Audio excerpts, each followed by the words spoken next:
ಇವತ್ತು world stroke day. ಪ್ರತಿ ವರ್ಷ ಅಪೋಲೋ ಹಾಸ್ಪಿಟಲ್ಸು ನಮ್ಮ ಬೆಂಗಳೂರು ಸೌತ್ನಲ್ಲಿ ನಮ್ಮ ಜಯನಗರದಲ್ಲಿ ಬಹಳ ದೊಡ್ಡದಾಗಿ ಈ ದಿನವನ್ನು ಆಚರಿಸ್ತಾರೆ, ಅವೇರ್ನೆಸ್ ಕ್ರಿಯೇಟ್ ಮಾಡುವಂಥ ದೃಷ್ಟಿಯಿಂದ.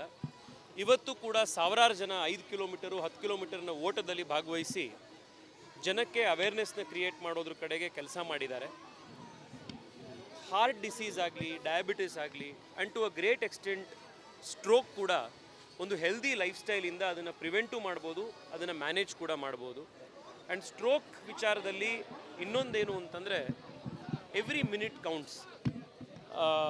ಈ ಥರದ್ದು ಯಾವುದೋ ಒಂದು ಇನ್ಸಿಡೆಂಟ್ ಆದಾಗ ಇಮ್ಮಿಡಿಯೇಟಾಗಿ ಸ್ಟ್ರೋಕನ್ನು ಅಡ್ರೆಸ್ ಮಾಡಲಿಕ್ಕೆ ಕೆಪಾಸಿಟಿ ಇರುವಂಥ ಆಸ್ಪತ್ರೆಗಳಿಗೆ ಕರ್ಕೊಂಡು ಹೋಗೋದ್ರಿಂದ ಜೀವಾನು ಉಳಿಸ್ಬೋದು, ಅವರ ಮೊಬಿಲಿಟಿಯನ್ನು, ಫುಲ್ ಲೈಫನ್ನು ಮತ್ತು ಹೆಲ್ತನ್ನು ನಾವು ಅವ್ರನ್ನ ಮತ್ತೆ ರೀಸ್ಟೋರ್ ಮಾಡ್ಬೋದು.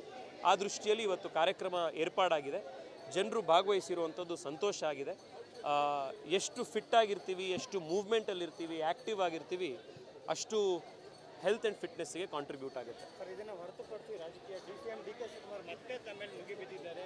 ಏನೇ ಆಗಲಿ ನಾನು ಟನಲ್ ಪ್ರಾಜೆಕ್ಟ್ನ ಮುಂದುವರಿಸ್ತೀನಿ. ಇನ್ನು ಬೆಂಗಳೂರು ಅಭಿವೃದ್ಧಿ ಬಗ್ಗೆ ನೀವು ಮಾತಾಡಿದ್ರಿ. ₹1 ತರ್ತಕ್ಕಂಥ ಕೆಲಸ ಮಾಡಿಲ್ಲ ತೇಜಸ್ವಿ ಸರಿಯಾ, ನಮ್ಮ ಸರ್ಕಾರ ವಿರುದ್ಧ ಮಾತಾಡೋಕ್ಕೆ ಏನು ನೈತಿಕತೆ ಇದೆ ಅಂತ ಕೇಳಿದ್ದಾರೆ. ನಾನು ಡಿ ಕೆ ಶಿವಕುಮಾರ್ ಸಾಹೇಬರಲ್ಲಿ ರಿಕ್ವೆಸ್ಟ್ ಮಾಡುವಂಥದ್ದು, ನಾನು ನಿನ್ನೆ ಅವರ ಕಚೇರಿಗೆ ಕೂಡ ನಾನು ಮಾತನಾಡಿದ್ದೀನಿ, ಅವ್ರ ಹತ್ರ ಸಮಯ ಕೂಡ ಕೇಳಿದ್ದೀನಿ. ಯಾಕೆಂದರೆ ಅವರ ಸ್ಟೇಟ್ಮೆಂಟ್ ನೋಡಿದೆ, ಇದಿಲ್ಲ ಅಂದರೆ ಆಲ್ಟರ್ನೇಟಿವ್ ಸೊಲ್ಯೂಷನ್ ಏನು, ಇದಕ್ಕೇನು ವಿರೋಧ, ಇದನ್ನೆಲ್ಲ ಕೇಳಿದ್ದಾರೆ ಅವರು. ನಾನು ವೈಯಕ್ತಿಕ ಟೀಕಾ ಟಿಪ್ಪಣಿಗಳಿಗೆ ಉತ್ತರ ಕೊಡ್ತಾ ಅದನ್ನು ಒಂದು ವ್ಯಕ್ತಿ ಸಂಬಂಧಪಟ್ಟಂಥ ಇಶ್ಯೂ ಆಗಿ ಅವ್ರು ವರ್ಸಸ್ ನಾನು ಇನ್ನೊಂದು ಅನ್ನೋ ರೀತಿ ಮಾಡಲಿಕ್ಕೆ ಹೋಗೋದಿಲ್ಲ. ಇದು ಬೆಂಗಳೂರಿನ ವಿಷಯ. ಅವರು ಹಿರಿಯ ರಾಜಕಾರಣಿ ಇದ್ದಾರೆ, ಬೆಂಗಳೂರಿಗೆ ಒಳ್ಳೇದು ಮಾಡಬೇಕು ಅನ್ನುವಂಥ ಇಂಟೆಂಟ್ ಕೂಡ ಇದೆ ಅಂತ ನನಗೆ ಗೊತ್ತಿದೆ ಅದು. ಆಮೇಲೆ ಸಹಜವಾಗಿ ಅವರು DCM ಬೆಂಗಳೂರು ಇನ್ಚಾರ್ಜ್ ಮಿನಿಸ್ಟರ್ ಇರೋದ್ರಿಂದ ಬೆಂಗಳೂರಿಗೆ ನಾನೇನೋ ಒಂದು ಲೆಗಸಿ ಬಿಡಬೇಕು ಅನ್ನುವಂಥದ್ದು ಕೂಡ ಹಂಬಲ ಅವ್ರಿಗಿರುತ್ತೆ. ನಾನು ಅವ್ರ ಹತ್ರ 30 ನಿಮಿಷ ಸಮಯ ಕೇಳಿದ್ದೀನಿ. ಈ ಟನಲ್ ರೋಡ್ ಪ್ರಾಜೆಕ್ಟು ಯಾಕೆ ಬೆಂಗಳೂರಿಗೆ ಒಳ್ಳೇದಲ್ಲ, ಇದಕ್ಕೆ ಯಾಕೆ ಎಲ್ಲ ಎಕ್ಸ್ಪರ್ಟ್ಸ್ಗಳು ಕೂಡ ಇದನ್ನು ವಿರೋಧ ಮಾಡ್ತಾ ಇದ್ದಾರೆ ಅನ್ನೋದನ್ನು ಮನವರಿಕೆ ಮಾಡಿಕೊಡುವಂಥ, ತಿಳಿಸುವಂಥ ಪ್ರಯತ್ನ ಮಾಡ್ತೀವಿ. ನನಗನ್ಸೋವಂಥದ್ದು ಏನು ಅಂದರೆ, ಯಾರು ಈ ಕನ್ಸಲ್ಟೆಂಟ್ಸು ಮತ್ತು ಕೆಲವು ಅಧಿಕಾರಿಗಳು ಈ ಪ್ರಾಜೆಕ್ಟ್ನ ಬಗ್ಗೆ ಅವರಿಗೆ ಅಡ್ವೈಸ್ ಮಾಡ್ತಾ ಇದ್ದಾರೆ, ಬಹುಶಃ ಅವರು ಡಿ ಕೆ ಶಿವಕುಮಾರ್ ಅವರಿಗೆ ಈ ಟನಲ್ ರೋಡ್ನ ಪ್ರಾಜೆಕ್ಟ್ನ ಕೊರತೆಗಳ ಬಗ್ಗೆ, ಲಿಮಿಟೇಷನ್ಸ್ನ ಬಗ್ಗೆ ಅವ್ರು ಗೈಡೇ ಮಾಡಿಲ್ವೇನೋ, ಅವ್ರ ವಿಷಯನೇ ತಿಳಿಸಿಲ್ವೇನೋ. ಯಾಕೆಂದರೆ ನನಗನ್ಸೋವಂಥದ್ದು, ಡಿ ಕೆ ಶಿವಕುಮಾರ್ ಅಷ್ಟು ಎಕ್ಸ್ಪೀರಿಯನ್ಸ್ ಇರೋವಂಥ, ಬೆಂಗಳೂರಿಗೆ ಒಳ್ಳೇದು ಮಾಡಬೇಕು ಅನ್ನುವಂಥ ಇಂಟೆನ್ಷನ್ ಇರುವಂಥ ರಾಜಕಾರಣಿಗೆ ಇಂಥ ಪ್ರಾಜೆಕ್ಟ್ನ ಲಿಮಿಟೇಷನ್ಸನ್ನು ತಿಳಿಸಿದ್ರೆ ಬಹುಶಃ ಅವರೇ ಇದನ್ನು ಕೈ ಬಿಡ್ತಾರೆ, ಅಥವಾ ಇದರಲ್ಲಿ ಇನ್ನೂ ಮಾಡಿಫಿಕೇಷನ್ಸು, ಇನ್ನೊಂದು ಚೇಂಜ್ ಮಾಡಿ ಏನು ಜನಕ್ಕೆ ನಿಜವಾಗ್ಲೂ ಹೆಲ್ಪ್ ಮಾಡ್ಬೋದು ಅನ್ನೋದ್ರ ಬಗ್ಗೆ ಅವ್ರು ಮಾಡ್ಬೋದು. ನಾನು ಅವ್ರ ಹತ್ರ ಸಮಯ ಕೇಳಿದ್ದೀನಿ, ಅವರನ್ನು ಹೋಗಿ ಭೇಟಿ ಮಾಡಿ ಈ ಪ್ರಾಜೆಕ್ಟ್ನ ಬಗ್ಗೆ ಎನ್ವೈರನ್ಮೆಂಟ್ ಆ್ಯಕ್ಟಿವಿಸ್ಟ್ಗಳಾಗಿರಲಿ, ಅರ್ಬನ್ ಟ್ರಾನ್ಸ್ಪೋರ್ಟ್ ಪ್ಲ್ಯಾನರ್ಸ್ ಆಗಿರಲಿ, ಯಾಕೆ ಇದನ್ನು ಯಾವ ಕಾರಣಕ್ಕೋಸ್ಕರ ವಿರೋಧ ಮಾಡ್ತಾ ಇದ್ದೀವಿ ಅಂತ ಅವರಿಗೆ ತಿಳಿಸೋವಂಥ ಪ್ರಯತ್ನವನ್ನು ನಾವು ಮಾಡ್ತೀವಿ. ನನಗನ್ಸೋವಂಥದ್ದು ಬಹುಶಃ ಅವ್ರು ಕನ್ವಿನ್ಸ್ ಆಗ್ತಾರೆ. ಯಾಕೆಂದರೆ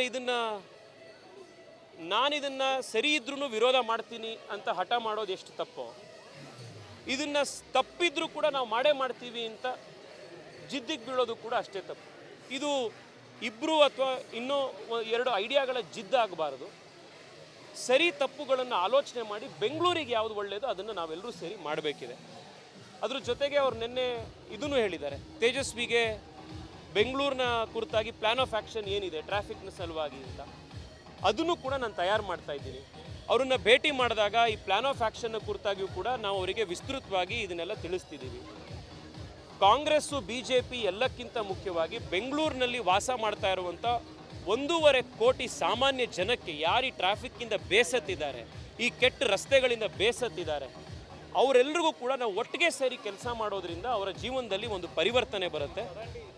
ಆ ಪೊಲಿಟಿಕಲ್ ಮೆಚುರಿಟಿಯನ್ನು ತೋರಿಸಿ ನಾವು ಕೆಲಸ ಮಾಡಬೇಕು ಅನ್ನುವಂಥ ನನ್ನ ಅಪೇಕ್ಷೆ ಇದೆ. ಅವರಿಗೆ ನಾಳೆ ನಾಡಿದ್ರಲ್ಲಿ ಸಮಯ ಕೊಡಿ ಅಂತ ರಿಕ್ವೆಸ್ಟ್ ಮಾಡಿದ್ದೀವಿ.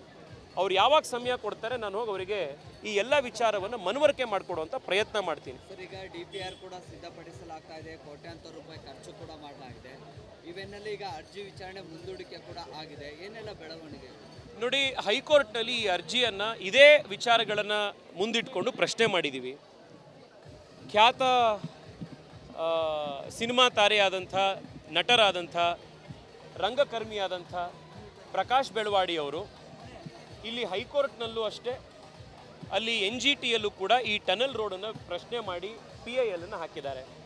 ನಾನೇ ಅವರ ವಕೀಲನಾಗಿ ನಾನು ಹೈಕೋರ್ಟ್ನಲ್ಲಿ ಅಪಿಯರ್ ಆಗ್ತಾ ಇದ್ದೀನಿ. ನಿನ್ನೆ ಅದರ ಮೊದಲ ಹಿಯರಿಂಗ್ ನಡೆದಿದೆ.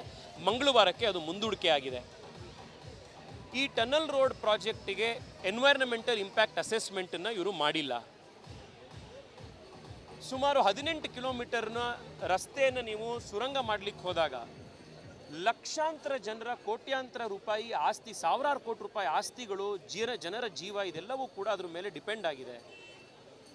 ಈಗಾಗಲೇ ಜಮ್ಮು ಕಾಶ್ಮೀರದಲ್ಲಿ, ಉತ್ತರಾಖಂಡ್ನಲ್ಲಿ ಟನಲ್ಗಳು ಕುಸಿದ ಮೇಲೆ ನೂರಾರು ಜೀವಗಳ ಅಲ್ಲಿ ಕಳ್ಕೊಂಡ ಮೇಲೆ ಕೇಂದ್ರ ಸರ್ಕಾರ ಕಂಪಲ್ಸರಿಯಾಗಿ ಸ್ಟ್ಯಾಂಡರ್ಡ್ ಆಪರೇಟಿಂಗ್ ಪ್ರೊಸೀಜರ್ಗಳನ್ನು ಮಾಡಿದೆ ಟನಲ್ ರೋಡನ್ನು ಹೇಗೆ ಮಾಡಬೇಕು ಅಂತ. ಇದೆಲ್ಲದನ್ನು ಉಲ್ಲಂಘನೆ ಮಾಡಿ ನಾವು ಟನಲ್ ರೋಡ್ ಮಾಡಲಿಕ್ಕೆ ಆಗೋದಿಲ್ಲ. ಇದು ನಾವು ಅಭಿವೃದ್ಧಿಯನ್ನು ಅಥವಾ ಡೆವಲಪ್ಮೆಂಟನ್ನು ವಿರೋಧ ಮಾಡ್ತಾ ಇಲ್ಲ. ಉದಾಹರಣೆಗೆ ಇವಾಗ ಇದೇ ಸರ್ಕಾರ ಪೆರಿಫೆರಲ್ ರಿಂಗ್ ರೋಡ್ ಮಾಡಬೇಕು ಅಂತ ಹೊರಟಿದೆ. ನಾವು PRR ವಿರೋಧ ಮಾಡ್ತಾ ಇಲ್ಲ. ಅವರಿವಾಗ ಮೆಟ್ರೋ ಲೈನ್ಗಳನ್ನು ಇನ್ನಷ್ಟು ಜಾಸ್ತಿ ಮಾಡಿ ಅಂತ ಕೇಳ್ತಾ ಇದ್ದೀವಿ. ಮೆಟ್ರೋನ ಆದಷ್ಟು ಬೇಗ ಕಂಪ್ಲೀಟ್ ಮಾಡಿ ಅಂತ ಕೇಳ್ತಾ ಇದ್ದೀವಿ. ನೀವು STRRನ ಕೇಂದ್ರ ಸರ್ಕಾರ ಜೊತೆಗೆ ಸೇರಿಕೊಂಡು ಆದಷ್ಟು ಬೇಗ ಕಂಪ್ಲೀಟ್ ಮಾಡಿ ಅಂತ ಹೇಳ್ತಾ ಇದ್ದೀವಿ. ಸಬರ್ಬನ್ ರೈಲನ್ನು ಆದಷ್ಟು ಬೇಗ ಕಂಪ್ಲೀಟ್ ಮಾಡಿ ಒಟ್ಟಿಗೆ ಸೇರ್ಕೊಂಡು ಕೆಲಸ ಮಾಡೋಣ ಅಂತ ಹೇಳ್ತಾ ಇದ್ದೀವಿ. ನಮ್ಮ ವಿರೋಧ ಇರೋವಂಥದ್ದು ಈ ಟನಲ್ ರೋಡ್ ಒಂದಿಕ್ಕೆ ಮಾತ್ರ. ಏಕೆಂದರೆ ಇದು ಅನ್ಸೈಂಟಿಫಿಕ್. ಈ ಉತ್ತರ ಬೆಂಗಳೂರಿನಲ್ಲಿ ಸ್ಯಾಂಕಿ ಟ್ಯಾಂಕನ್ನು ಹೊಡೆದಾಕತ್ತೆ, ದಕ್ಷಿಣ ಬೆಂಗಳೂರಿನಲ್ಲಿ ಲಾಲ್ಬಾಗನ್ನು ಮುಗಿಸಾಕತ್ತೆ. ಈ ರೀತಿ ಇರುವಂಥ ಪ್ರಾಜೆಕ್ಟ್ ಸರಿಯಲ್ಲ ಅಂತ ಇದನ್ನು ನಾನು ಮತ್ತೆ ಸ್ಪಷ್ಟ ಮಾಡ್ತಾ ಇದ್ದೀನಿ.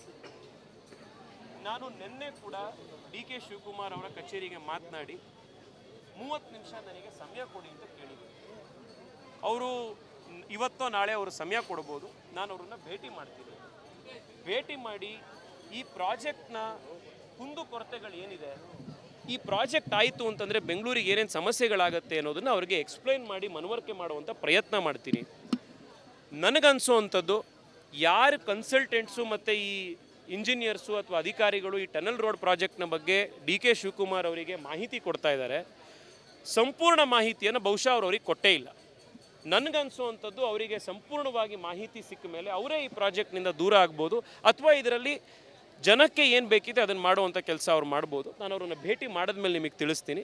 ಅದ್ರ ಜೊತೆಗೆ ಏನು ಪ್ಲ್ಯಾನ್ ಆಫ್ ಆ್ಯಕ್ಷನ್ ಬೇಕು ಬೆಂಗಳೂರಿಗೆ ಅಂತ ಅವ್ರು ಕೇಳಿದ್ದಾರೆ, ಏನು ಮಾಡ್ಬೋದು ಅಂತ, ಅದನ್ನು ಕೂಡ ತಯಾರಿ ಮಾಡಿದ್ದೀನಿ. ಅದನ್ನು ಕೂಡ ಅವ್ರಿಗೆ ನಾನು ಹೋಗಿ ತಲುಪಿಸ್ತೀನಿ. ರಾಜಕಾರಣದಲ್ಲಿ ಚರ್ಚೆ ನಮ್ಮ ಊರಿನ ವಿಷಯದ ಬಗ್ಗೆ ಆಗಬೇಕು, ಅಭಿವೃದ್ಧಿ ಬಗ್ಗೆ ಆಗಬೇಕು, ವೈಯಕ್ತಿಕ ಟೀಕಾ ಟಿಪ್ಪಣಿಗಳ ಬಗ್ಗೆ ಆಗಬಾರ್ದು.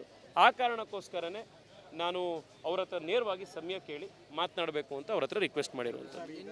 ನಿನ್ನೆ ಒಂದು ಸ್ಟೇಟ್ಮೆಂಟನ್ನು ಕೊಟ್ಟಿದ್ದಾರೆ, ಬಹುಶಃ ತಮ್ಮ ಗಮನ ಕೂಡ ಇದೆ ಅಂತ ಹೇಳಿ. ತೇಜಸ್ವಿ ಸೂರ್ಯ ಒಂದು ಖಾಲಿ ಡಬ್ಬ ಮೋದಿಯವರಿಂದ ಒಂದೇ ₹1 ಅನುದಾನವನ್ನು ತಂದಿಲ್ಲ ಅಂತೇಳಿ ಮತ್ತೊಂದು ಕಡೆ CM ಅವರು ಕೂಡ ಅಲ್ಲ ನೋಡಿ, ನಾನು ಅದನ್ನೇ ಹೇಳಿದ್ದು. ಅಲ್ಲ, ನಾನು ಹೇಳ್ತೀನಿ, ಈಗ ಅವರು ವೈಯಕ್ತಿಕವಾದಂಥ ಏನೋ ಒಂದು ಟೀಕೆ ಮಾಡಿರ್ತಾರೆ, ಅದಕ್ಕೆ ನಾನು ಇವತ್ತು ಹೇಳ್ತೀನಿ, ಅದು ಬೆಳೀತಾ ಹೋಗುತ್ತೆ. ಬೆಂಗಳೂರಿನ ಜನಕ್ಕೆ ಸಿದ್ದರಾಮಯ್ಯನವರು ನನ್ನ ಬಗ್ಗೆ ಏನು ಹೇಳಿದ್ರು, ನಾನು ಅವ್ರ ಬಗ್ಗೆ ಏನು ಹೇಳಿದೆ, DK ಶಿವಕುಮಾರ್ ಅವ್ರು ನನ್ನ ಬಗ್ಗೆ ಏನು ಹೇಳಿದ್ರು, ನಾನು DK ಶಿವಕುಮಾರ್ ಅವ್ರಿಗೇನು ವಾಪಸ್ಸು ಟಾಂಗ್ ಕೊಟ್ಟೆ, ರಿಪ್ಲೈ ಕೊಟ್ಟೆ, ಇದು ಅವರ ಜೀವನವನ್ನು ಉಪಯೋಗ ಮಾಡಲ್ಲ.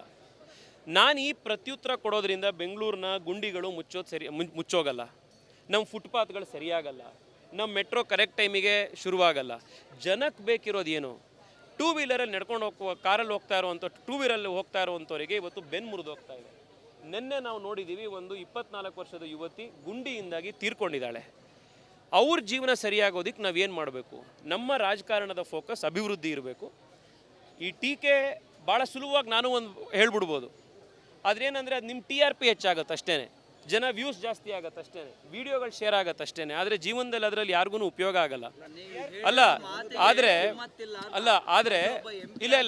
ನಾನೇನು ಮಾಡ್ತಾ ಇದ್ದೀನಿ ಬ್ರದರ್, ಆದರೆ ನಾನೇನು, ನಿಮಗೂ ಗೊತ್ತಾಯ್ತು ನಾನು ಯಾವ ದೃಷ್ಟಿಯಲ್ಲಿ ಹೇಳಿರೋದು ಅಂತ. ನಾನೇನು ಮಾಡ್ತಾ ಇದ್ದೀನಿ, ನಾಳೆ ಅದಕ್ಕೋಸ್ಕರನೇ ನಾನು ಅವ್ರ ಹತ್ರ ಸಮಯ ಕೇಳಿದ್ದೀನಿ. ಅವ್ರನ್ನ ಹೋಗಿ ನಾನೇ ಭೇಟಿ ಮಾಡಿ ಯಾಕಿದು ಮಾಡಬೇಕು ಮಾಡಬಾರ್ದು ಅನ್ನೋದ್ರ ಬಗ್ಗೆ ಚರ್ಚೆ ಆಗಲಿ, ಮುಕ್ತವಾಗಿ ನೋಡೋಣಂತ ಏನಾಗಬೇಕು ಅಂತ. ಇಲ್ಲ ಅದಾದಮೇಲೂ ಕೂಡ ಅವರಿಲ್ಲ ನಾವು ಕನ್ವಿನ್ಸ್ ಆಗಿದ್ದೀವಿ, ನಾವು ಅದು ಹಾಗೆ ಮಾಡ್ತೀವಿ ಅಂತಂದರೆ ಹೈಕೋರ್ಟ್ನಲ್ಲಿ ನಾವು ಕೇಸ್ ಹಾಕಿದ್ದೀವಿ, ಅದಿರುತ್ತೆ. ಬಟ್ ರಾಜಕಾರಣದಲ್ಲಿ ಒಂದು ಈ ವೈಯಕ್ತಿಕ ಟೀಕಾ ಟಿಪ್ಪಣಿಗಿಂತ ಹೆಚ್ಚಾಗಿ ಅಭಿವೃದ್ಧಿಯ ಕುರಿತಾಗಿ ಹೆಚ್ಚು ಫೋಕಸ್ ಇರಬೇಕು. ಬೆಂಗಳೂರಿನ ಜನಕ್ಕೆ ಅದು ಬೇಕಿದೆ. ಆ ದೃಷ್ಟಿಯಿಂದ ನಾನು ಅವ್ರ ಹತ್ರ ಸಮಯ ಕೇಳಿದ್ದೀನಿ, ನೋಡೋಣ ಏನಾಗುತ್ತೆ. ಏನು ರಿಪ್ಲೈ ಬಂದಿದೆ? ಅಲ್ಲ, ಕೊಡ್ತೀವಿ ಸಮಯ ಅಂತ ಹೇಳಿದ್ದಾರೆ ಅಷ್ಟೇ. ನಾಳೆ ನಾಡಿದ್ರಲ್ಲಿ ಅವ್ರು ಬಹುಶಃ ಸಮಯ ಕೊಡ್ತಾರೆ. ಅವ್ರನ್ನ ಭೇಟಿ ಮಾಡಿ ವಿಸ್ತೃತವಾಗಿ ಈ ಟನ್ನಲ್ ವಿಷಯ ಅಷ್ಟೇ ಅಲ್ಲ, ಅವರು ಬೆಂಗಳೂರಿಗೆ ಪ್ಲಾನ್ ಆಫ್ ಆ್ಯಕ್ಷನ್ ಏನು ಅನ್ನೋದು ಕೂಡ ನಿನ್ನೆ ಅವರು ನಿಮ್ಮ ಮಾಧ್ಯಮದ ಬೈಟ್ನಲ್ಲೇ ಕೇಳಿದ್ದಾರೆ. ಆ ಪ್ಲಾನ್ ಆಫ್ ಆ್ಯಕ್ಷನನ್ನು ಕೂಡ ನಾವು ತಯಾರು ಮಾಡಿದ್ದೀವಿ, ಅದನ್ನು ಕೂಡ ಅವರಿಗೆ ತಿಳಿಸ್ತೀವಿ. ಅದೆಲ್ಲದ್ರ ಬಗ್ಗೆ ಚರ್ಚೆ ಮಾಡೋಣಂತೆ, ಮುಕ್ತವಾಗಿ ಚರ್ಚೆ ಆಗಲಿ, ಬೆಂಗಳೂರಿಗೆ ಒಳ್ಳೆಯದಾಗಬೇಕು. ಆ ದೃಷ್ಟಿಯಲ್ಲಿ ಎಲ್ಲರೂ ಸೇರಿ ಕೆಲಸ ಮಾಡೋಣ.